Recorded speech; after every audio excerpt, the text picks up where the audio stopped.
reaction videos. And I'm Tot, and I just woke up from a nap. And this is What Are We Talking About? And today we've got special guests, June and May. Nice. Beautiful, beautiful. So we are in our third episode of our Love is Blind recaps. We've got episodes 7, 8, and 9. We are going to rapid fire through this. There are a lot of notes, quite a bit to get through. And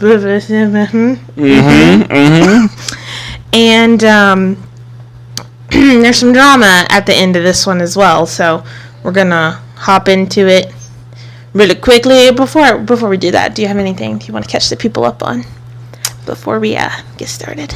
Nothing really. Just stay tuned of more reaction videos on my Instagram and TikTok. You know, I'm saying thank you so much for the support. Honestly, getting a lot of views on that, a lot of support, and I really appreciate it. So let's keep this thing going, man. Let's go.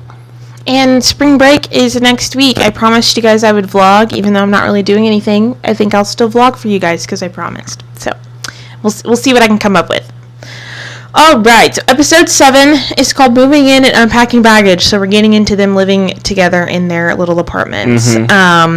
We noticed after a while that I don't think Vic and Christine are staying in the same apartments as everyone. Nope. I don't know where they put them, but you never see them in a house or apartment together. You just see them being filmed, like doing the family in like old house stuff. Actually, do we even see them go to each other's houses? I don't think so.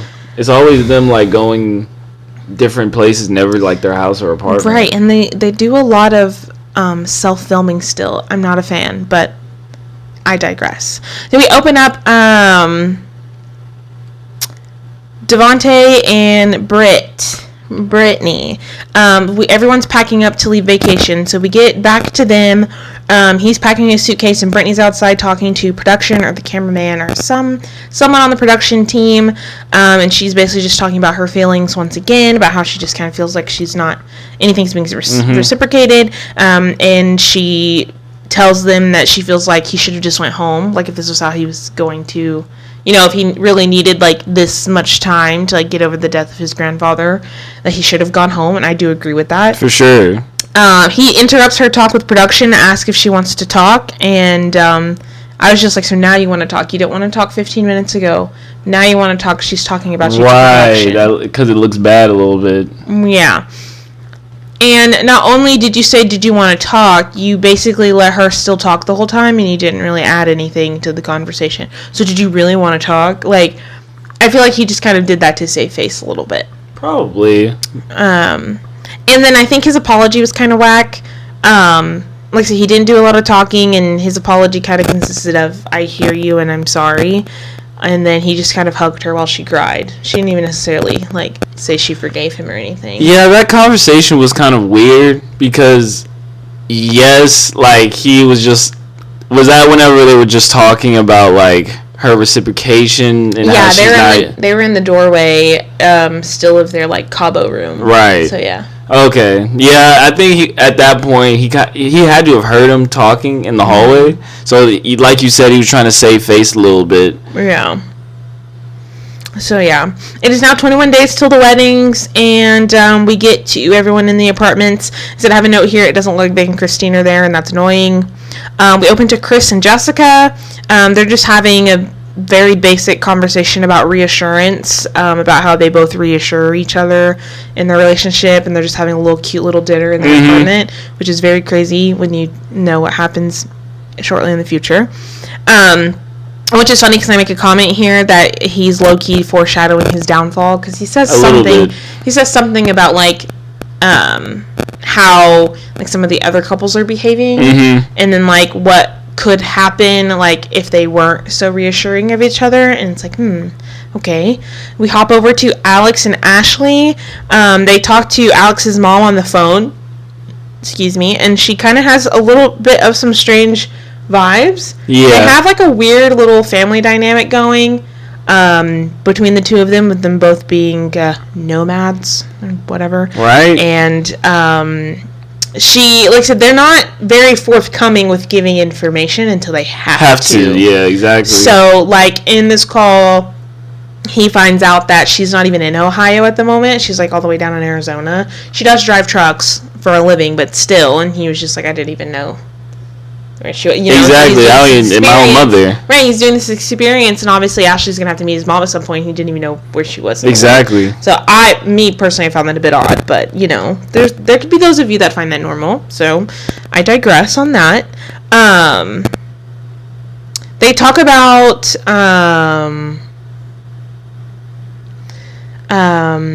just like how she is the reason kind of for his little nomadic lifestyle as well, and the fact that he doesn't have roots at all, and you can kind of tell that Ashley's starting to not like that. A little like unstable for her. We jump over to Mike and Emma. They're unpacking in the closet, and Emma asks about where Mike is putting his dirty clothes, and he kind of like makes a sly comment. Because he's like, yeah, I'm just going to put my dirty clothes on top of this to kind of keep it separate for now. And he kind of goes like, you know, organization. Yeah, throw it back in her face. Because, yeah, that earlier comment of her being a messy person. Right. Yeah. To which, like I said, that was one of the few times I gave her props because she was very receptive about knowing she needed to, like, work on it. So I felt like that was kind of like a baby step to being like, okay, what do you do with your dirty clothes? So maybe I can do the same thing. Maybe we can be on the same page. Instead of me just doing what I normally do and then you finding a problem with it. that was the vibe I was kind of getting from her with that. It was kind of more of understanding, but he just took it as like a way to throw a jab, and it just didn't look good, man. Yeah, you could tell too, she kind of looked at him like, okay, I was literally trying to fix something for you, essentially. So yeah, that was a little the banter was kind of strange, and I put that I think they low-key hate each other. With some crying emojis, because that's the vibe they were giving at that time. We pop over to Jordan and Amber. Amber got to see Emma for a little bit, which was really cute.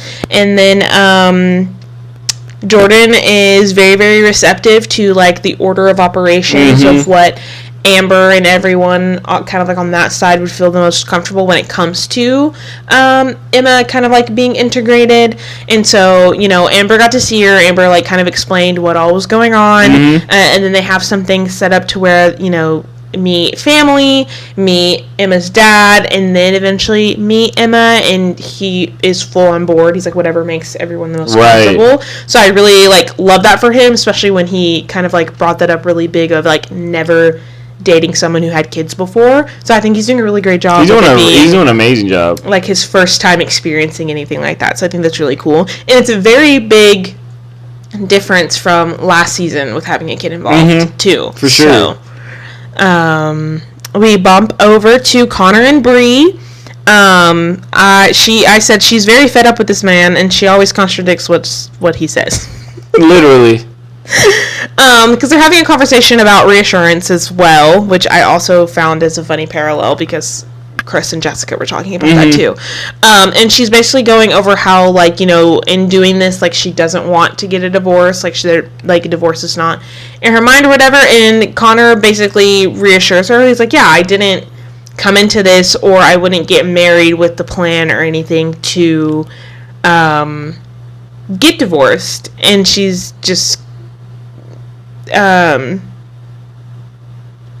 she's like, but then she reminds him of her history. She's like, yeah, but like with my history of being divorced, it's like, okay, but the guy just agreed with you. Exactly. That divorce is not on the table. So you don't even have to do that. So you didn't have to dredge back up of extra like why you're concerned, because he understands why you're concerned already, I'm sure, and then try to reassure you. Exactly. So I don't know. I feel like she just keeps doing a lot of things to like not give Connor the fact that she's set, to almost continue to keep him working for her. Yeah, is what I'm giving. Especially at this time. Especially right now, and so I'm not liking it. So that was annoying. And then right off the bat, she just straight up and asks him, "Why did you choose me?" Which I thought was very oddly timed. Yeah, at this point, like, bro, what? Yeah, especially when they haven't had any issues. Exactly. Like, obviously, things happen off camera or whatever, but there were no like present issues or things to where even the audience would question why. So it was really strange. And he went straight off with all of his cute little speech with zero hesitation, so I gave him some claps for that. And then we pop back over to Devontae and Brittany. I made the notes that I just feel like everything that Brittany says is very hopeful. But I don't think she, like, is actually seeing it. So I feel like anytime that they have a conversation and she's like, what are the words? Like, I wouldn't necessarily say validating Devontae, but, like, almost it's like she's trying to convince herself that he's fine. Yeah. I wish we could actually see, like, a full day. I know that's not possible, but I would love to see, like, a full day, because it's either he's doing so little and she's telling the truth and she's second guessing herself, like you said, or like she is over exaggerating it to where he is like putting the effort, but she needs like he always states like, I can't be with you 24/7. Like why do you even have that thought in your mind? You know what I'm saying? So it's one of the things where like I wish we could see like a full day kind of thing, but it's just not possible in a TV show. In the sense of like which one of you is being dramatic? Right. Like is Devontae being dramatic when she's just asking for some basic things? Yeah. Or is Brittany being a little dramatic because she does need someone that can give her more attention and he just can't? That's a really good like thing to think about. But she went to production, so it has to be. I'm leaning more towards her side a little bit. Yeah. And I mean, anything we see on screen of him, he's literally giving us as an audience nothing. So I can only imagine, you know, how she probably feels. Yeah. Especially even just with his facial expressions, like he just doesn't. Yeah, he's a weird dude. He's a weird dude, man. So I just feel like I am kind of leaning towards that Devontae is the problem. So we're moving up to house tours. We get Jordan and Amber house tours first. We go to Jordan's house. It's pretty basic man house. Everything's pretty tidy. He has a little basement man cave. That was a sleigh. I really liked that. And they have some really good, like, serious conversations. So they talk about wanting to make sure they still live within their means. And they talk about, like, school districts because of Emma, of course. And then we get to see Amber's house. Amber's house is really, really cute. She's been doing renovation work to it. So it looks really nice. And it's just a nice little cutie patootie house. She shows him some of her like before and afters of her remodel. It's really sweet. They both can agree, that they want, in the long term, they want to buy something separate together for it to be more of their house as opposed to like one moving into the other. But they are bumping heads just a little bit on the short term, just in the sense of like whose house immediately should they be at. Not to negate Jordan, but me personally, I feel like it makes the most sense to lean towards Amber. Amber, just simply because Emma is 7 and she's already like in school in the area that she's in. Right, exactly. And I don't feel like I feel like it's always hard for a kid to move schools, but I also feel like in the middle of elementary school isn't really probably the best either. But at the same time, I mean, everyone's feelings and things need to be heard and compromised upon. Yeah, exactly. But I think they're both capable of maturely doing that. Yeah, they're definitely top 3. For sure. Definitely top 3 for sure. Okay, we get to Vic and Christine. Finally, they go to meet Christine's mom. The number ones. Christine's mom is the cutest, sweetest little white woman. I love her. And Vic is just such a great guy. Like the way he talks about Christine, the way he talks about like their connection and like how excited he was to meet her. It's just all super. Like it's a sweet best. It was perfect. It was perfect, cute little combo.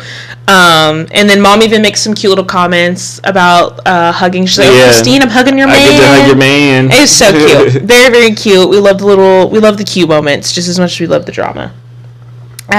So we get house tours from Connor and Bree. We go to Connor's house. Connor still has his Christmas tree up. I'm not as anal about it as Amber, but I didn't like it either. But what are you gonna do? A lot of people do it. Like it maybe but it's not surprising. I think at the time, what was it like? Like whenever they were recording? Yeah, it was like what? She was February? Yeah, it was like February. Yeah, so I mean, it's really not that bad. Yeah. So you know, me, I'm definitely a person that tree's coming down before New Year's hits, but not everyone's like that, and it was only like February I think, when they were filming, so it wasn't as bad as she was definitely making it out to be, that's for sure. And I have a note here that I'm so tired of her being so combative, because she answers almost everything with, is it? And that makes me so angry. Like, some stuff, cool. Everything. Like, there's a lot of stuff that she said that a lot, especially looking through his house. Yeah. He was getting crucified throughout this whole time. She kept calling it a frat house. She kept calling him a boy. Yeah. Oh my gosh, it was a lot, and it really wasn't that terrible. Like, it was very standard boy. I would say it was a little worse than Jordan's, but it's a man that lives by himself. You have your own little quirks, and even I can attest to, like, I would consider myself a pretty clean person, but I can even attest to my apartment that I lived in by myself. Sometimes I get a little out of order because I'm not expecting anyone. Sometimes I just don't feel like doing it. He probably didn't know they were going to come back to his place after the thing too, like, and not being able to tidy up or whatever. So people aren't just coming over to look at his house like that all the time, I'm sure. So I will give him the benefit of the doubt there. But yeah, she was being kind of mean and very judgmental, and that was kind of annoying. So we get to Alex and Ashley again. They're meeting Ashley's parents and her brother. Excuse me. And we find out that Ashley's dad is a lawyer. Mm-hmm. He's worked with a lot of divorce clients, which I thought was really nice. Yeah, this was one of my favorite parts of this episode. Oh my gosh, yes. He just straight interviews Alex to hell. It was great. Yeah. He sums up there, he catches him in a few things and some of his stuff. There's that key line where he's like, show me that you're real, and he starts trying to give all the bluffs, and he's like, nope. That's not it. And I loved that so much. And then in his little interview, he basically summed it up to, Ashley's his little girl, whatever she wants to do. Like, he's gonna support her. He's like, some people are good liars. He's like, but the body tells all, and he just kind of left that there. And then he lovely added ended his interview with, he knows that Ashley's not a good picker, so I'm gonna take that as he doesn't like Alex. I thought that whole conversation he was reading him. I think the main thing I think he got from Alex was just, like we said, stability. And none of his answers were very stable. It was always like either day trading, things like that. And he was looking for an occupation of some sort and stability for his daughter, and I think that's what his problem was. He was just like, bro, like, you're day trading. Okay, I know some day trading stuff, so you only do this with day trading. You know what I'm saying? Yeah. He was trying to, in the way of the words, he was trying to make the best of it, but at the same time, you could tell he wasn't liking it. Yeah. But at the end of the day, he's a daddy's girl. For sure. All right, and then lastly, we get Mike and Emma.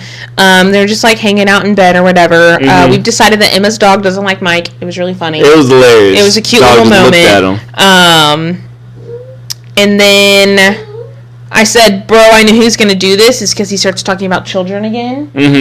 And kind of doing that sway the issue kind of conversation take, which I'm really not liking. At all. Right. And I wish that I wish one of them would just be definitive about it. I wish one of them would be definitive about it, so either of them doesn't get their feelings hurt. Right, exactly. Yeah. So, that concludes episode 7. Yes, sir. It was a great episode overall, honestly. A lot of good stuff, especially between Amber and Alex. Is that what their names are? Ashley and Alex. That was the solid part. I just liked that we got to see someone kind of, you know what I'm saying, I wouldn't say attack him, but you know what I'm saying, look through his, you know what I'm saying, kind of nitpick and like poke through his holes a little bit. Pause. But dissect him a little bit, because I feel like Ashley hasn't really done that yet. She, even though, on screen she hasn't. So it was nice to see that. Beautiful, beautiful. You just singing to us, May? Oh, you don't want to sing for them? Oh, okay. Well, now we've got episode 8. It's called A Snake in the Grass. We open up to Vic and Christine. They're having a little fun at pickleball moment. We've got Alex and Ashley. we've got Alex and Ashley in there at the spa. I need them to stop putting them in situations that are a little steamy because it's weird. They're just they're in the shower and doing the mineral mud stuff. They very over sexualize them all the time. Yeah, I didn't. Yeah. I said get them out of here with this clay crap. Exactly. Okay, we get Devontae and Britt at the gym, where we get a kind of funny moment with Devontae. Britt asks him about what seasonings they should do for dinner, and he says, I can't think about seasonings right now. I can only think about gym stuff. That was hilarious. That was kind of funny. I'll give him that. And then we move over to Chris and Jessica. We get apartment house tours right now, so we get to Chris's apartment. His apartment is very nice and clean. Very, probably top man house. Sure. It looked really, really great. They had another conversation about how they don't want children and how they both feel relieved and that even both their families are okay with the fact that neither of them want children. So that was nice. And then we get to go to Jessica's house. Beautiful home. Lots of customizations that she's done to it. She definitely reminded us that she's a doctor with this house. That's for sure. To the point of a surgeon. I think she's a surgeon. Yeah. So she did very, very well for herself for sure, and it looks beautiful. And they just kind of chit chat some more on her couch. All right, and so now we move over to Alex and Ashley. They're both working from home at the dinner table, and they start talking about moving time frames. And Alex pisses me off during this conversation. How so? So I think this is where Ashley is starting to realize that when she was intrigued by Alex when it came to him talking about how he's well-traveled, I think she thought he meant vacation and not I don't have a home. Right, nomadic. Yep. Because, okay, they're working or whatever. She brings up that she has a meeting with her boss tomorrow. She needs to have this meeting with her boss. She wants to know what her boss has to, she loves her job, so she wants to know what her boss has to offer promotional wise, full work from home wise, other low office location wise, literally tomorrow. Right, exactly. Okay, so she's just I need you to hold off till tomorrow before we start making decisions.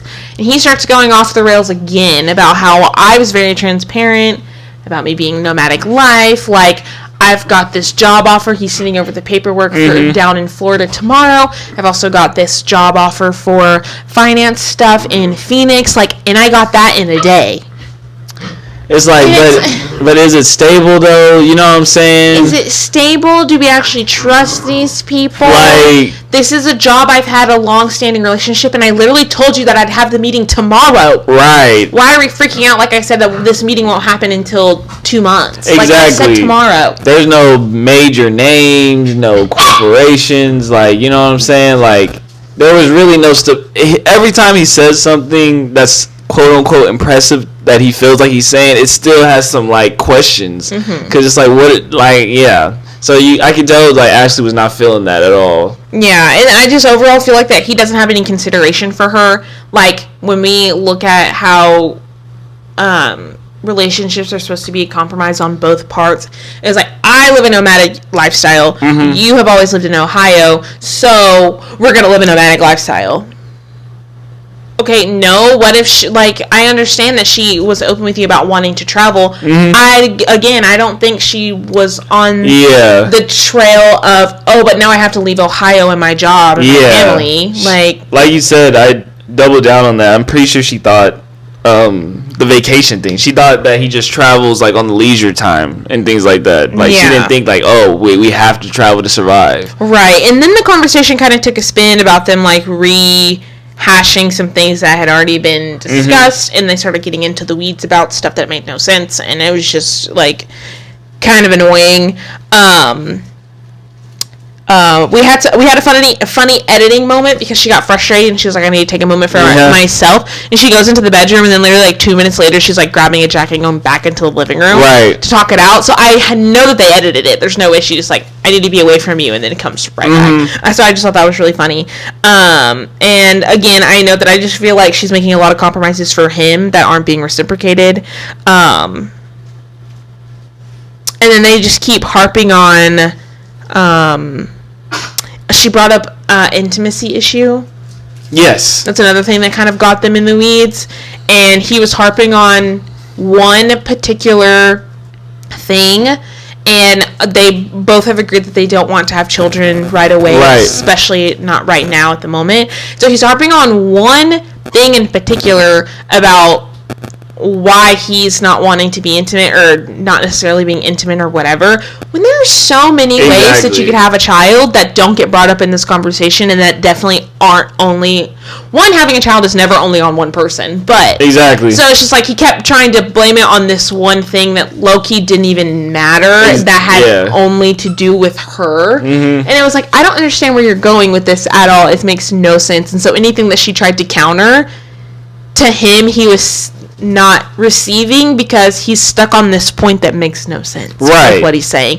So it was just annoying overall. And again, it was her making a compromise, and just like, okay, whatever.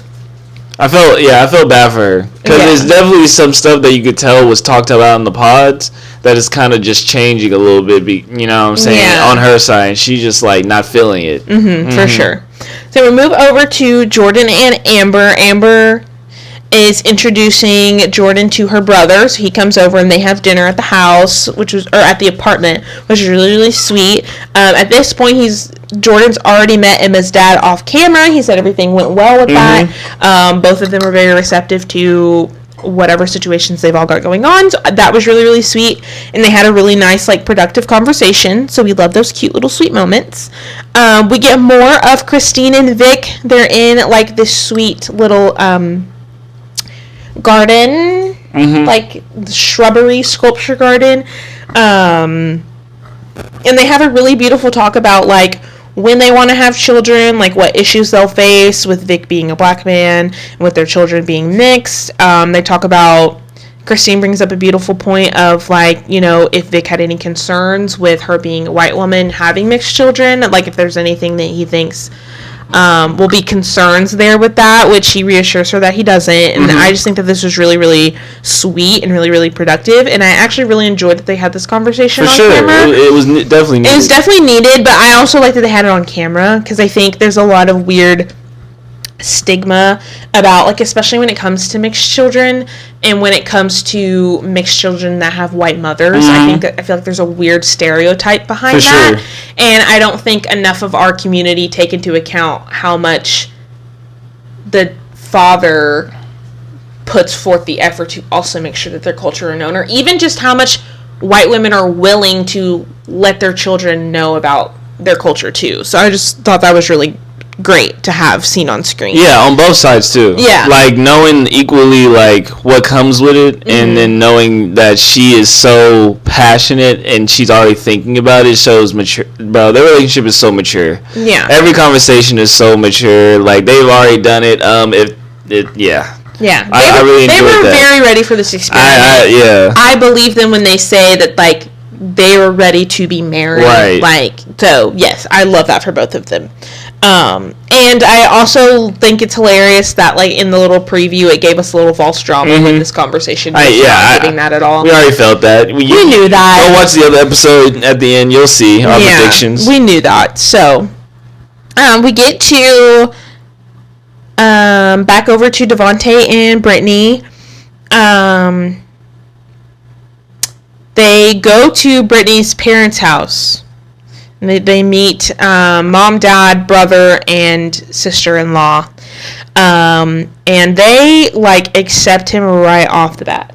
Like, he is in. Yes, for sure. The dad was super animated. Super animated. I don't know. Like, he loved it. It was almost giving, like, he's always wanted a son, but he had one. So, I don't know where the energy's coming from. And he was very accepting. I do feel like and this could have happened off camera, obviously, but I do feel like we could have seen maybe more grueling questions be asked. I feel like a lot of it was very surface level questions of, like, basically just getting to know him and then just giving marriage advice. I don't think they really put to the test of if they were actually a great match, which that could attribute to their trust in Brittany for picking a right man for her, which I do commend. But for me personally, I would like for my parents to, like, fact check me a little. One thing that I did notice, I feel like they were throwing out some like big numbers of her being single. They were. They threw out 10 years. They did. So I feel like, he is just very happy that she's taken care of. That's like, true. you know what I'm saying? I feel like that's the factor of the father. Like, he feels like, I don't know if he feels like his timeline is coming to an end, you know what I'm saying, or anything like that. But I feel like for most fathers, that's their one goal when they have daughters, is to pass them on to somebody that they really like. And I think he's just so overeager to do that. Yeah. And he might have a little favoritism towards her too, you know what I'm saying? Every time he talks about her, he lights literally up. Yes. So, like, I feel like that's a part of it too. Like, his favorite daughter a little bit gets to experience it, so he's just happy all around with that. So, I think that was a little bit of it, but I do agree. They could ask some more strenuous questions and things like that. I feel like Brittany, is that her name? Yeah, gives off the impression that she hasn't told her family about the negatives. No, I don't think she has. I don't think she's told anybody except the production team. Yeah, I don't think so either. So yeah, that doesn't help either, because I feel like if she would have, maybe they would have told her, like, yo, my daughter, she loves physical touch, like, she needs affection, she needs to be reciprocated, she needs to be told that she's beautiful all the time, just so she can keep a mental headspace. And I feel like that's the reason. So she needs to do better on that. I do agree with that. Instead of, you know what I'm saying, it's not all your battle, you know what I'm saying? Everybody wants to look out for you. For sure. And the last little note I have on that, which I thought was really, really cute, is she's very comfortable around her family, because we got to see, like, a funner, bubblier side of her than we've got to see presently. For sure. And I feel like that also makes me a little sad on the reverse side, because it's like, you don't feel comfortable enough to act that way around Devontae, though. Exactly. So that kind of hurts my heart for her a little bit, because, like, I kind of hope she can see that. And maybe the brother caught on to it too. He was very quiet that whole time. Yeah. And, like, I kind of picked up on the brother kind of, I guess, analyzing Devontae, and maybe, you never know. I wish he would have got, you know how the dad for Ashley got a little, behind the scenes. Yeah. I wish he would have had one too, other than just the parents. That's true. I know siblings do pick up on parents know us very well, but our siblings know us even better. Yeah, for sure. So, all right, we get over to Connor and Bree. We go to Bree's apartment tour and meeting mom all at the same time. Bree's apartment is very cutesy girl, very clean. I feel like, she also cheated because her mom was in there, so she probably noticed it. But anyways.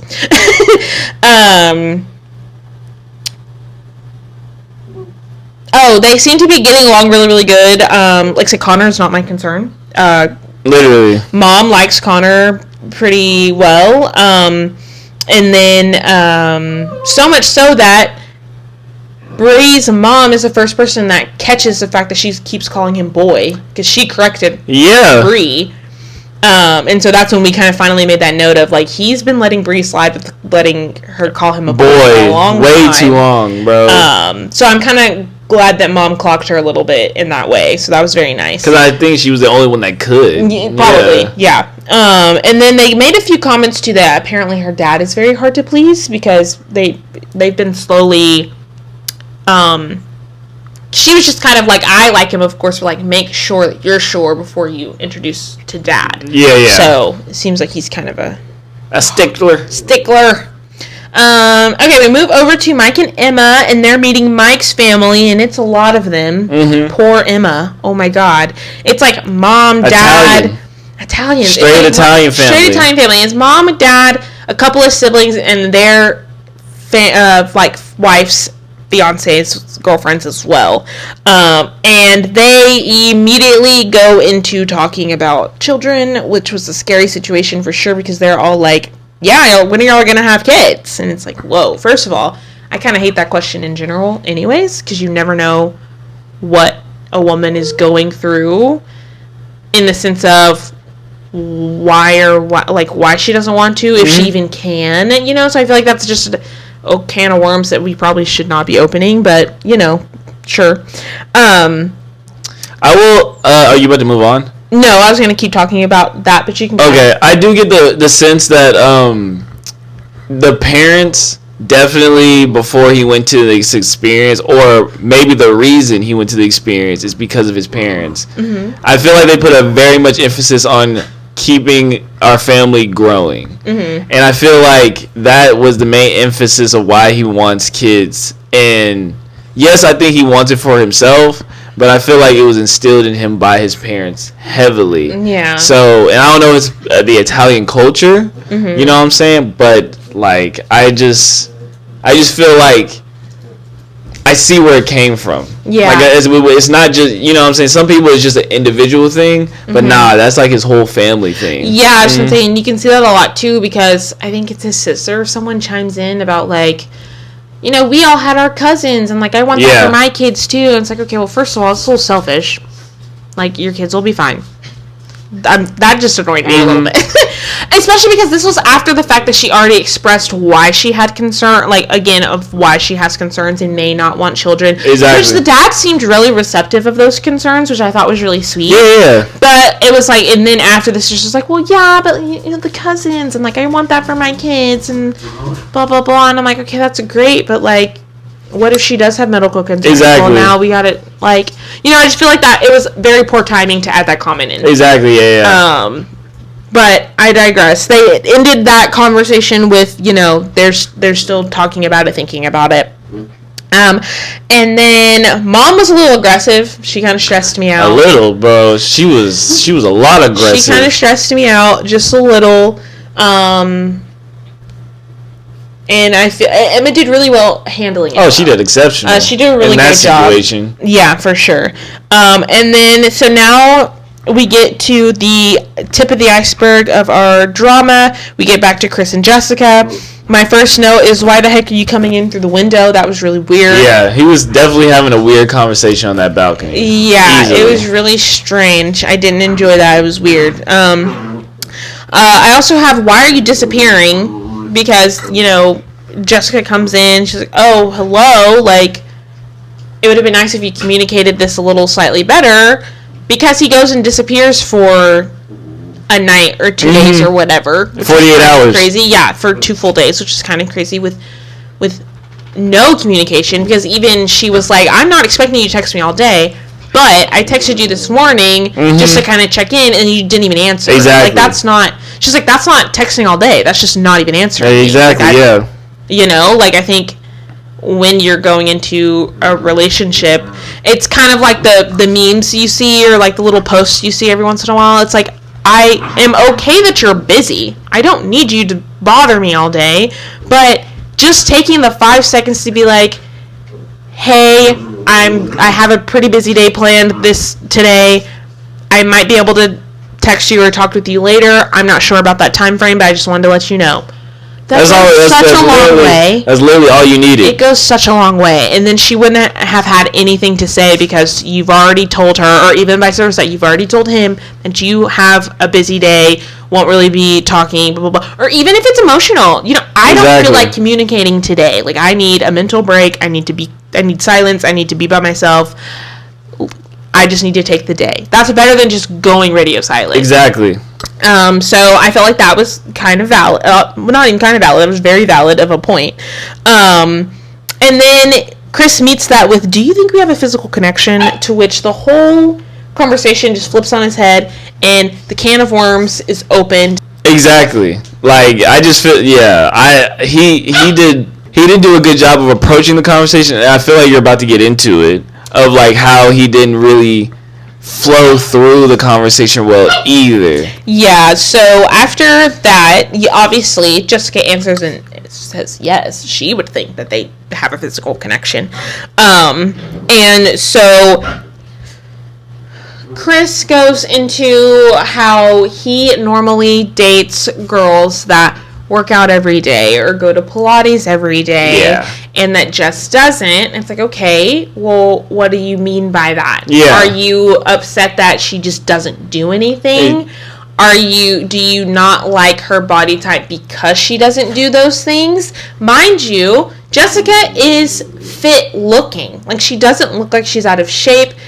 You know, this is Love is Blind. So they went on vacation. So we've seen them in swimsuits. You know, it's like she doesn't look out of order. She doesn't look bad bill or nothing. She looks beautiful. He even in the future, and it like doesn't make sense, and he's like, no, yeah, Jessica's hot. So it's like it doesn't make any sense. We don't understand. And what makes it worse is Jessica straight up asks, she's like, do you not like my body? To which he then repeats, I just date girls that normally work out every day. He's like, what does that mean, what bro? What does that mean, though? Like, that it's just like, we need further. Yeah, there's an and after that. Right. Yes, you used to date girls that go to work out and go to Pilates every day. What does that have to do with it? Yeah, that's what I'm saying. Like, what... He very much struggled on what he really wanted to say. Yes. Because while he was trying to sugarcoat it, it was just making it 10 times worse. Because nothing is being resolved from that. And so that is how episode 8 ends, and also how episode 9 opens. So episode 9 is called I'm Just Being Honest. And we open back to the continuation of this conversation.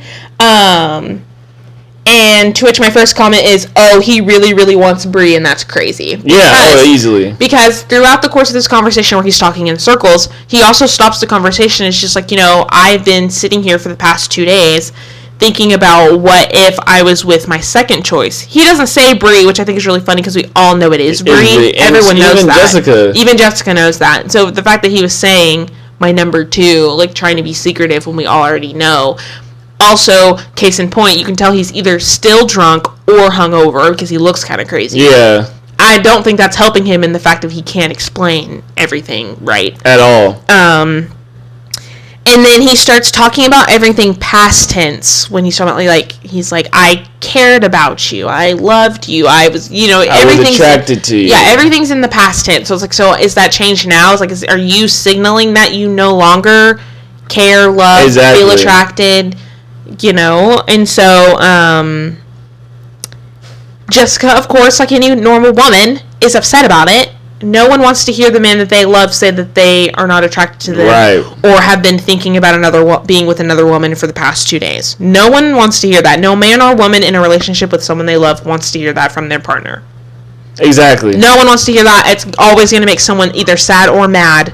No one's going to be able to just continue on regularly scheduled program after that. So she expresses that she's upset. Like, this makes me upset and I don't understand. To which he responds with, well, I don't want you to be sad about it. Well, what do you mean? Well, tough shit. Exactly. That makes no sense. How are you, like I said, how are you not supposed to be sad? It's just stupid. And Jess basically comes to terms with, like, this, I am upset. This is stupid. It's not making any sense to me.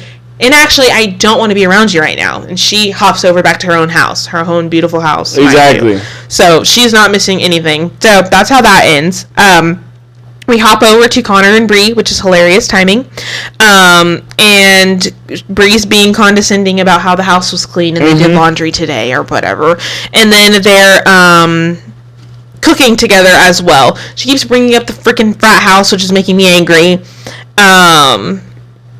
And then they both simultaneously get a text. Jessica gets a text from... Bree gets a text from Jessica, and Chris gets a text from Connor.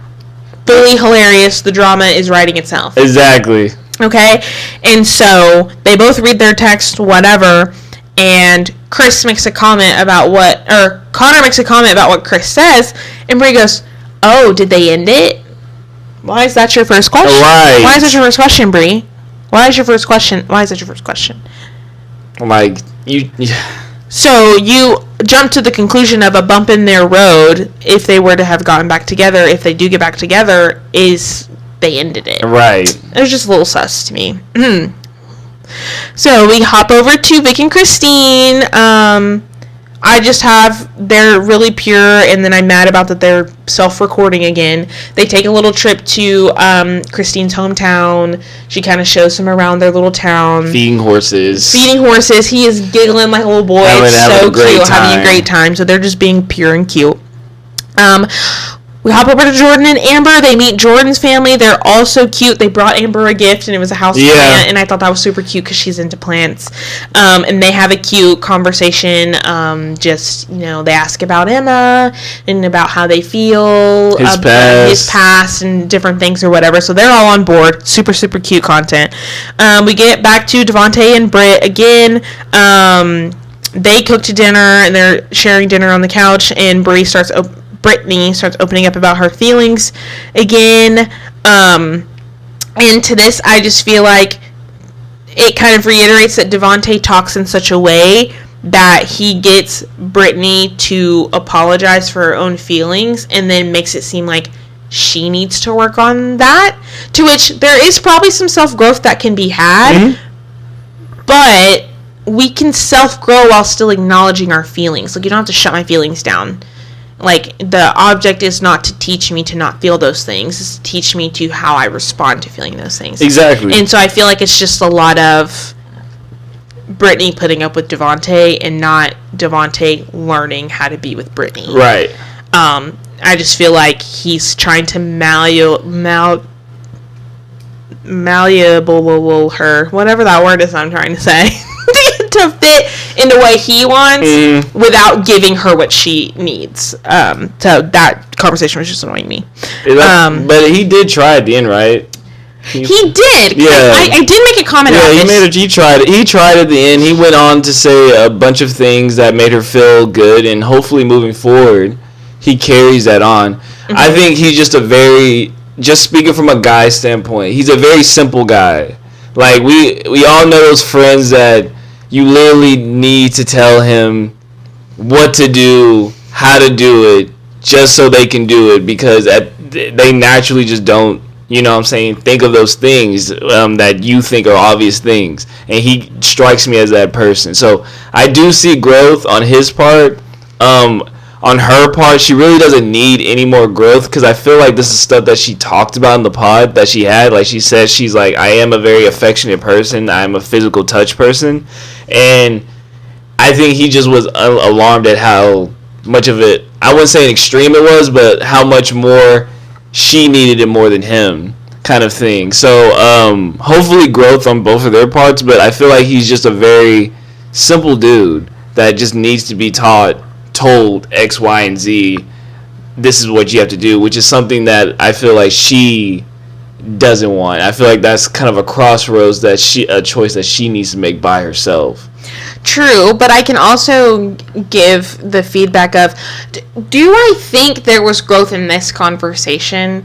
Yes, but I also think it was just a little odd, because he points out actually that he doesn't want to be told, or maybe wants to be told a certain way, because when they had a similar conversation before, he proceeds to say, well, I didn't start doing it then because then it felt like you were forcing me to do it. But then you did it this time. And I very much genuinely hope that you're doing it out of the genuine want to, whether she requested it or told you she would like it or not. And in my head, it was just like, what was the difference this time and that time? Just a little bit of, it's like, okay, you didn't want to give her compliments right off the bat because she told you she needed them, but then you just did the same thing. I don't know. Yeah. But I do definitely think this conversation was probably a bit more genuine, and that could have been what triggered it, for sure. For sure. I think it was just like how you say things. Yeah. Like he's not very receptive towards you telling him, yo, this is what I need. It's more so like, I guess he just needs a loving way of saying it. Like, hey, I would really appreciate it if you would do. But she could have already been doing that. I don't know. Yeah. It's a weird thing, man. Yeah. But so their situation is just a little weird. Yeah. He's a weird dude. Weird dude. Okay. So now we are back at Connor and Chris. I'm not back at Connor and Chris. We get a talk with Connor and Chris. They're in the little courtyard of their apartment. They hug. Say what's good, whatever. And Chris fixes his mouth to say, she doesn't want to do this anymore. Which is a lot. Well, it's the truth. Which is the truth, but when you say it that way and you frame it in that way, you're making it seem like she came out with, I don't want to be with you. Right. Okay, but framing it like that is just like, it wasn't you that caused her to want to be done. Because who wouldn't want to be done after what you said? Exactly. Like, it just doesn't. It doesn't compute. Like, you don't find that what you did was wrong. Like, you're saying it like you should have been able to have that conversation with her and her just be like, oh, okay. No. That's not how humans work, bro. Yeah. And so, what I loved is Connor continues to grow on my list as an individual, because he continues to, like, grill the actual answer out of him. For sure. Because he's like, oh, did she say that?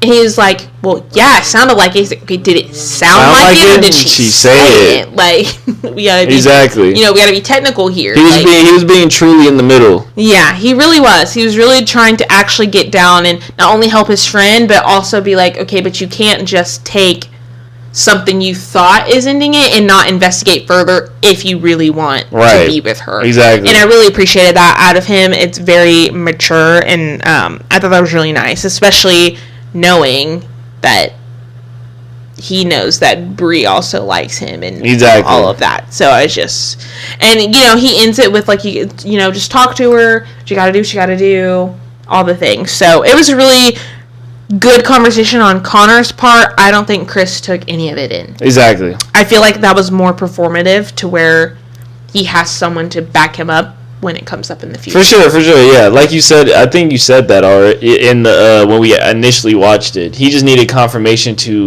that he was right. Yeah, absolutely. Yeah. So we get to Alex and Ashley again. They're meeting Alex's mom in person. She comes over to their apartment. I noted that she's a little bit better than Alex, but not by too much. And this is when it clicked in my mind that Ashley thought travel as in vacation for and sure. Not home. Because you could tell by just, and I understand, you know, moms are gonna defend their children, and you know, we all have our biases. But I just think that she very much played into like, oh, well, that's just how he's always lived, and that's what he's comfortable with. And it's like, okay, but that may not always work, especially if you want to have a wife and children. Or exactly. whatever. You can't move your children to 5 different states throughout the course of them going to going to school. Like, it's just not healthy. You could. It's not healthy at all. It's not stable. It's not healthy.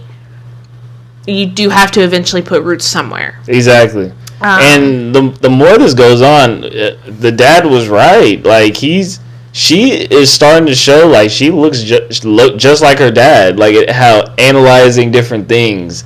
And like whenever he initially said that at the dinner, I was like, everybody kind of said that. I think he was just trying to like strike fear into Alex a little bit to be like, hey bro, like you can't get away with everything with her. But no, I could see what like you literally can't, because she's clocking literally everything he says. Even with the mother, she wasn't even afraid to back down, asking her tough questions. So. And it was conversation that she really needed. So, yeah. For sure. So, we move over to Mike and Emma. And they are meeting Emma's family. They're all super cute and sweet. Awesome family. Awesome little family. Her sisters are shutting Mike down immediately. Like, immediately. Obviously, children gets brought up again. Of course, their big topic is children. So they are shutting down in the sense of they know that Emma has always not wanted kids. And so to hear that she's changed her mind to consider, it was a red flag for every single one of them. Both sisters, mom and dad. They're like, whoa, what do you mean? Exactly. This is new. This is different. So much so that her sister, low-key, told us that she regrets her children. A little bit. That was kind of crazy. You should have saw her looks on her face when she said that, and then try to double back and just see, like, I mean, they're amazing, but like, if I had to do my life over again, I wouldn't have kids. It's like, dang. It's like, that's kind of crazy, but okay. I don't know if I'd ever say that, right. But, you know, you never know, I guess. She was trying to make a point to her sister. Yeah. It just came out wrong. Yeah, like I said, it could have been genuine. It could have easily just been, like, trying to say something to advocate for her sister. For sure. You know, we don't really know, because I have found myself that I do some stuff like that for my sister too. I was like, I could never like something before ever, but now all of a sudden Tanique's in an argument with someone, well, yeah, but peanut butter is the best condiment. Yeah. I don't know what to tell you. Yeah, exactly. In the moment, you know what I'm saying, you gotta ride for your peoples. Exactly. So yeah, and then like I said, I just love their family and the fact that they're really advocating for not letting Mike change her mind, like not doing it for him, do it because you genuinely want to do it for yourself. Now. Yeah, really like that. She also confirmed that all of her fears and insecurities or whatever were never shared with anyone ever.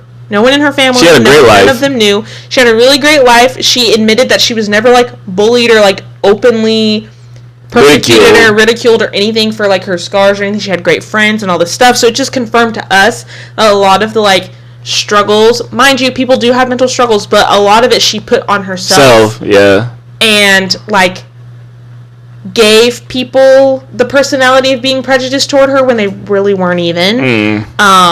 So that was kind of annoying to find out, and like we kind of felt it just by the way she acts. Yeah. But to have it confirmed was kind of annoying because I was kind of starting to like her, and then I was like, Yeah. Then you did that. And honestly, I liked what you said yesterday about it. You were saying she tries to beat people to the punch. Yes. Before she feels like she's going to be ridiculed for her scarring, or you know what I'm saying, how she looks. She just wants to beat people to the punch and be like, oh, like you're gonna not like me because of this anyway. So it's just like, nah, like people have a little bit more humanity to that. Like, yeah. You know what I'm saying? Yeah, or the other example I gave too is just like she takes whatever happens quote unquote negatively and makes it about her scar. Like the same man could look at me and look at her and tell me no I don't want to date you, and tell her no I don't want to date you, and it could literally just be because neither of us are his type. And you know what, yeah, that's gonna hurt my feelings, but it's like, okay, fine, he just didn't like me. Her, it's because I have this birthmark all over my arm. Nah, he could just not like you just because your personality. He could just not like you because you're an a-hole, but you know.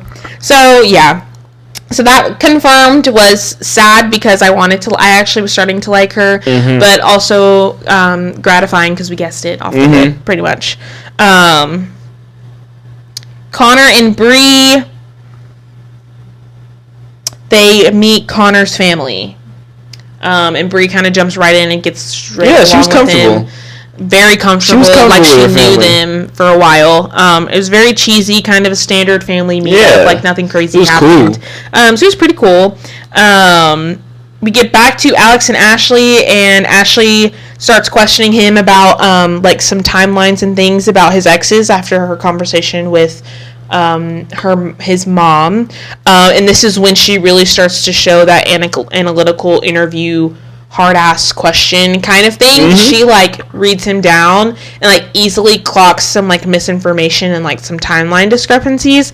Me and Mason deduce I don't think he was like trying to trip or trying to hide anything. I think it would have been better in his approach if he didn't try to put like dates or months on things. Right. If he were to just kind of like tell the story without too many definitives and admitting the fact that he didn't remember or didn't know. Exactly. I don't think he was trying to like hide anything for sure, but the way he said it, trying to put dates and months on things when they didn't match up, it started to seem like it for sure. So I said I definitely give him the benefit of the doubt. I don't think he was trying to like deceive Ashley or anything, but with the way she thinks about stuff, and even me with following the timeline. Now, she jumped to the conclusion of there being dating overlap and cheating, where me, I just jumped to the conclusion of, oh, that doesn't make sense. Those timelines don't work. Right. In the sense of, like, something's off. Something's off a little bit. Oh, you're cheating because you said this month and that month. Just that, oh, you guesstimated your timeline too weird because it didn't match. That was a little bit of projecting on her part. Yeah, I think it definitely was. And it's understandable because she was really, really hurt in the past, but we do have to be careful about that because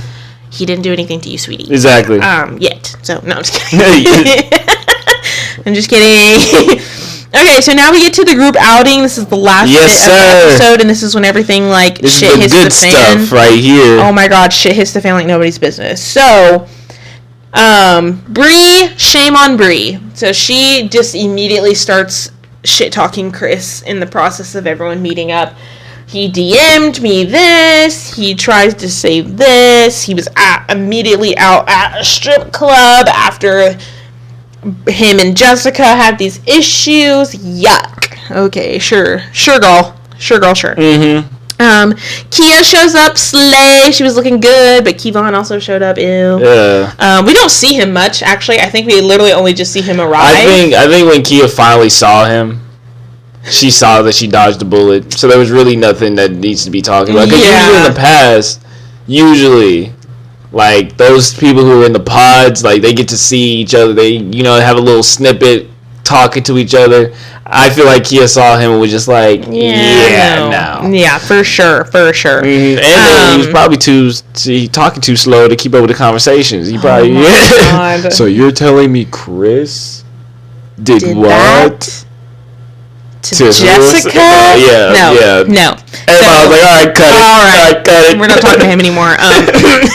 So you just listen. Yeah. So then we get the entrance of Priya, who was also in the pods. To refresh our memory, Priya's 33 and she's a tech recruiter. Okay, so we she comes in, and those are the only 3 people that come in that came from the pods. They're the only ones. Yeah. So yeah, we get that. Intriguing. Okay, and then we get a little snippet about how Alex knew her before. Says that she was in a friend group he had in Chicago, and that he didn't want to say anything because he didn't want it to ruin the experience for anyone else, or for her, or for him, or whatever. And ding, ding, ding, the man said Chicago, so now I'm willing to bet that is Chicago. That might be Chicago Girl. I feel like that is Chicago Girl. So we'll find it's one of our predictions. Yeah, so we'll find that out. And then Chris also shows up, and Jessica also shows up. This is where it starts getting interesting. So this man went to the pregame by himself and did a little too much. He's already off of it. He's already lit. And he is just talking to talk and doing all the things. He goes and takes a bathroom break, and he's gossiping in the bathroom. We don't know who to, so we don't know if it's to production or if someone went to the bathroom with him or whatever. But he essentially says that he wants to go talk to Bree. He wants to shoot a shot with Bree. He doesn't care what Connor has to say about it. And he said, what's Connor going to do? Beat me up? And I would willingly bet that he would. I would have paid money to see that. I would be willing to bet that he would try to beat you up at least. Exactly. He would probably succeed. So who knows? You know what I'm saying? You never know, but he would at least try. He would at least try. So that was kind of crazy. I think he needs to sit down somewhere. I just don't understand. And he didn't. He didn't, because I'm just like, okay, listen, I don't understand the kind of you're just a little grimy, because supposedly Connor is your friend, who you asked for advice from, who is supposed to be your saving grace backup plan to back up your claims, but now you don't care what he has to say. Grimy crazy. snake. We are watching Chris self-destruct on live television. So he goes up to Amber and to Jordan. He's talking with them, and he's just saying all these weird things to Amber, and he's basically just like, you're crazy, but you're good for Jordan. You work for him. And we've talked before about how statements like that are low-key insults. Yeah. And Amber is seething. She wants to throw her drink, step on him like a roach. She's been wanting to ever since Bree was talking about him to begin with. So this was a little bit over the edge. Worse. And Jordan is doing his beautiful fiancé job, and he is placating Chris, trying to redirect him. This man's crazy too. Wow, this is so funny. Amber, let's go this way. Let's get away from this conversation. Because I'm glad that he has gotten to a point that he can read her emotions, and so he did really well with that.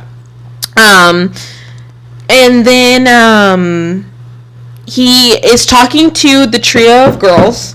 It is Priya, it is Ashley, it is Bree. Mm-hmm. And he is talking about the situation. He wants to share his side, of course. And he starts talking about down the rabbit hole and Pilates and all the things. And then he makes some weird statement about, when you give off pheromones and they're just not. And I'm what do pheromones have to do with Pilates? What are we talking about right now?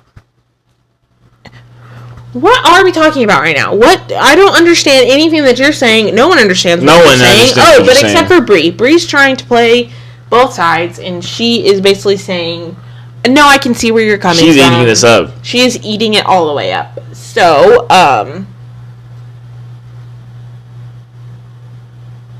and she makes a comment about her being kind of on the fence. And I said, Bree, shut up. Because how are you kind of on the fence when the first part of this scene you're shit talking him, and then you're being buddy with Jessica when she comes in, and it's supposedly on her side. So, like, what do you mean on the fence all exactly. the time? You're only saying that because you're in front of Chris right now. Exactly. And then,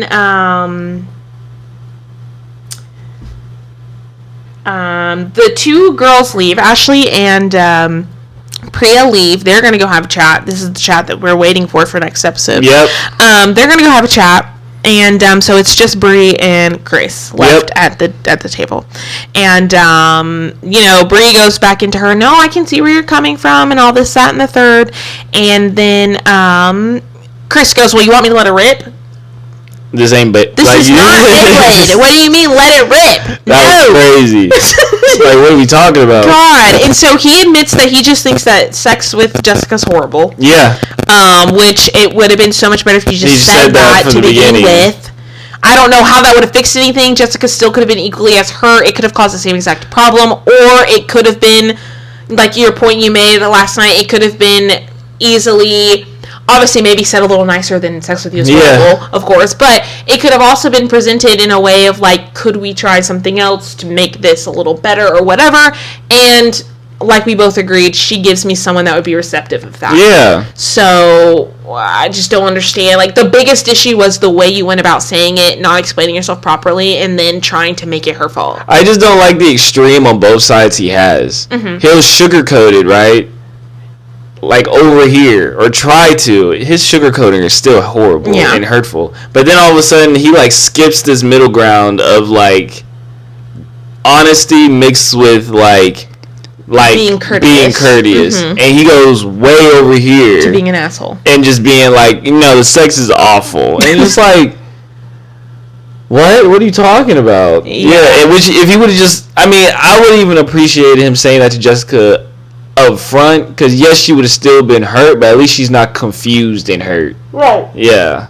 Right. I would rather be hurt than confused and hurt, because I'm going to be hurt regardless. So at least I'd rather understand. At least I'd rather understand. Yeah. And then Chris goes into talking about what Bree needs, and that she doesn't need a man like Connor. She needs, because he was like, oh, you're taking him to meet your dad. You need to take someone to meet your dad that's this and this, and well, you're not explaining yourself, so exactly, that's for sure. Don't tell her what she needs. That's weird.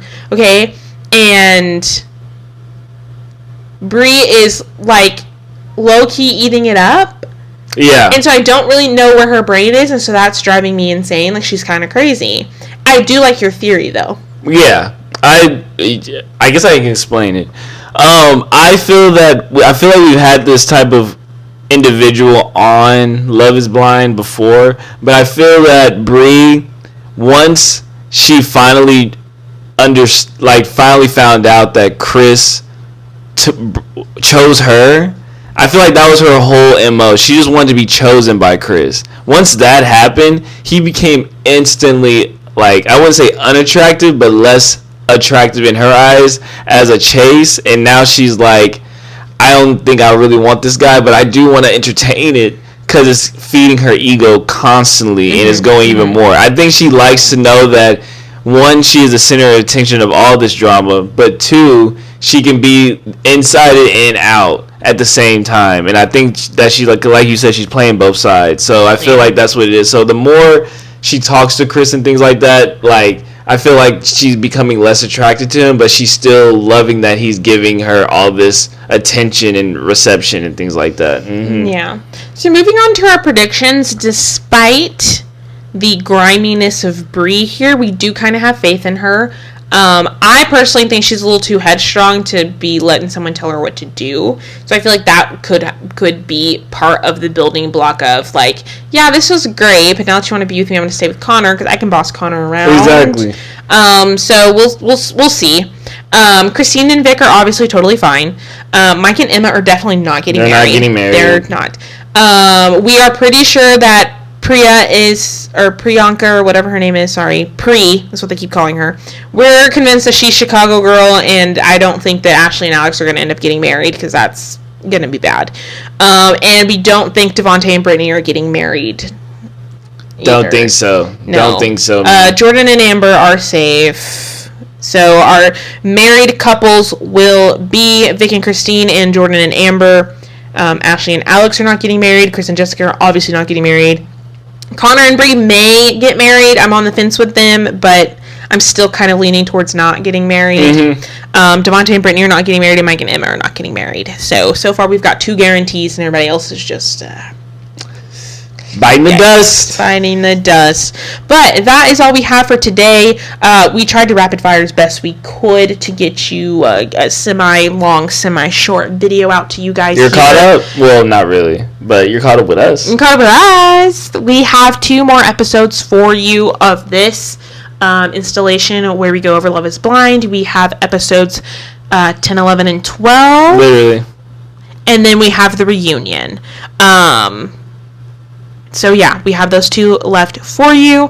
As always, don't forget to look at all of our socials, Instagram, TikTok, our whata.pod or whatapod, some variation of that. Okay, you've got our personal Instagrams as well. I'm Tatiana Leanne.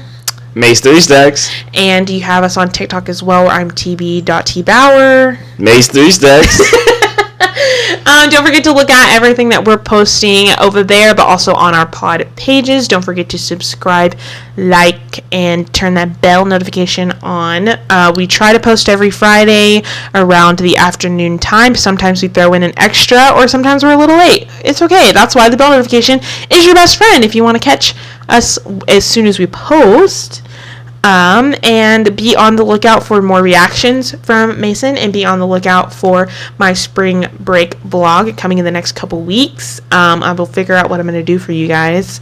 I'll try my best to keep it fun. It'll probably be a shorter vlog than normal, but vlog's a vlog, and I promised, so I'll still get it to you guys. Facts. And shout out Spotify fam. Shout out Spotify fans. You're still out there. You 1 or 2 people, we love you. Continue to listen to us on Spotify. We will continue to post it on Spotify. Like I said, if you are there, if you remember, we do have our comments on. Leave us a comment there. Don't forget to like our show, so that everyone can find it on Spotify also. Yeah, who sponsors us? Sign Me, where signs align. Hey man, it's on the Apple and Google Play Store, and you can find your perfect Zodiac match. Go download it and enjoy yourself, and find connections on it. Beautiful. Thank you to our beautiful, lovely guests today, June and May. They sat with us for a little bit, and then they played a little bit. I'm sure you could hear them in the background. Please let us know if you like our special guests, if you would prefer them not be here. Got you. Catch y'all later. Bye. Oh, not June knowing the cue.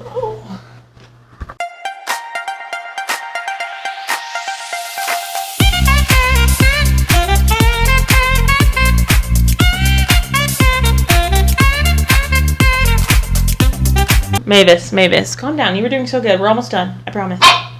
We're almost done. We're almost done. I promise. We're almost done. But we're almost done. Okay, well. Okay, but we're almost done.